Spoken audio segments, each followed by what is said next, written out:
માંથી સાયબર ફ્રોડના મામલામાં સાયબર સેલે આંતરરાષ્ટ્રીય ગેંગનો પર્દાફાશ કર્યો છે.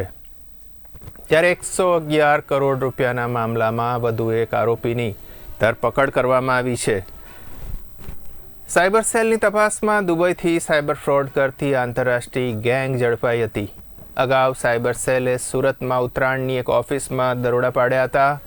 દરોડામાં દુબઈથી સંચાલિત થતા સાયબર ફ્રોડના કૌભાંડનો પર્દાફાશ થયો.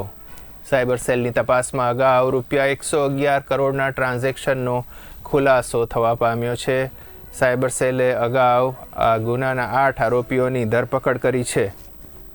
આ ગુનાના વધુ એક વોન્ટેડ આરોપી ચંદ્રેશ કાકડિયાની સાયબર સેલે ધરપકડ કરી છે. આરોપી ચંદ્રેશ કાકડિયા વિરુદ્ધ અલગ અલગ પોલીસ સ્ટેશનમાં 7 જેટલા ગુનાઓ નોંધાયેલા છે. હાલ 119 કરોડ રૂપિયાના ટ્રાન્ઝેક્શન સાયબર સેલની તપાસમાં સામે આવ્યા છે. ત્યારે આ મામલામાં વધુ તપાસ કરતા વધુ રકમની છેતરપિંડી સામે આવે તેવી સંભાવના છે.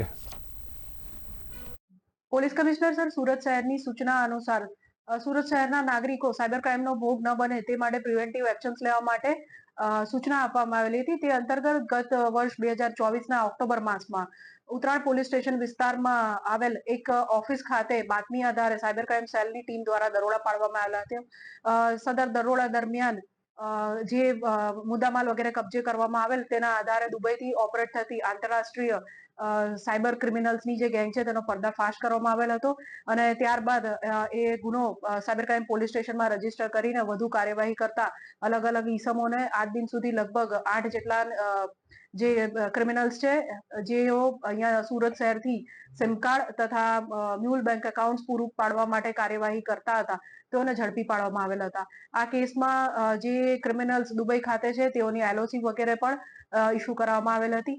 આ જ કેસ અંતર્ગત ગઈકાલે સાયબર ક્રાઇમ સેલની ટીમ દ્વારા આ ગુનામાં આના સફળતા આરોપી ચંદ્રેશ દયાળભાઈ કાકડિયા, જે પણ આ જે દુબઈથી ઓપરેટ થતી મિલંદરજી ગેંગ છે એનો એક મુખ્ય સભ્ય છે, તેની ધરપકડ કરવામાં આવેલ છે.